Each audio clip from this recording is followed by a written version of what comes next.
কি ধরনের সায়ন নির্বাচন করবেন সেটা আমরা এখন দেখব। মুস্তাকিন, সায়নটা কেমন হবে? সায়নটা আসলে কি, আমাদের এই যে সায়নটা এটা কিন্তু জালি সায়ন, ঠিক আছে? কচি, একেবারেই হ্যাঁ, কচি। একেবারে কচি। এটা কিন্তু বানলে অনেক সময় কাজ হবে না।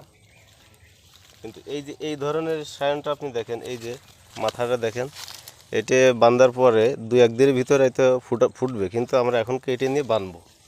আচ্ছা ঠিক আছে, ওইটা কাটো, কাটার পরে ওইটা কিভাবে প্রসেসিং করতে হবে সেটা আমাদের একটু দেখাও। ঠিক আছে, ঠিক আছে। ওকে, কতটুক কাটলে? এই যে আপনার 5-6 ইঞ্চি মতো। 5-6 ইঞ্চি, ঠিক আছে। পরে পরে আপনি আসেন এদিকে, এইখান থেকে আপনি একটা যে কোনো একটা নিতে পারেন, এইটা নিলে ভালো হবে। আচ্ছা, ওই একটাই থাক, আমাদের একটাই দেখাও তুমি, এটা কিভাবে প্রসেসিং করে কিভাবে কি করবো। সেন্সে আপনি এইভাবে কাটতে পারেন, ঠিক আছে? সায়নটা 4-5 ইঞ্চি, হ্যাঁ 4-5 ইঞ্চি করে। ঠিক আছে।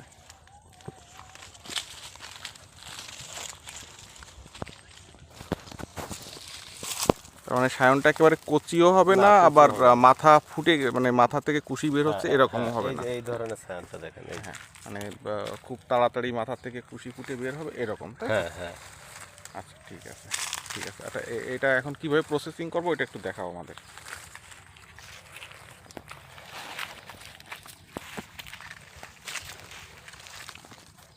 আপনি প্রথমত গোড়ার ইগুলো আপনি কেটে রাখবেন, পাতা, এইভাবে, পাতা। পাতা, হ্যাঁ।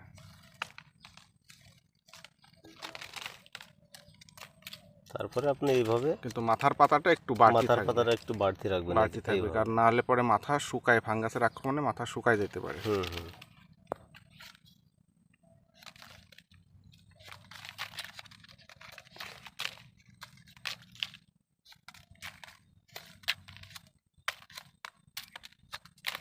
প্রত্যেকটা ঢালের ক্ষেত্রে কিন্তু একই রকম কাটবেন, এই যে। এই যে, আচ্ছা আচ্ছা। এই সায়নটা যদি আমরা দূরে পাঠাতে চাই, দেখা যাচ্ছে যে আমরা 2-3 দিন বা 5 দিনের জন্য প্যাকেট করে পাঠাতে চাই, তাহলে সেটা কি করা লাগবে?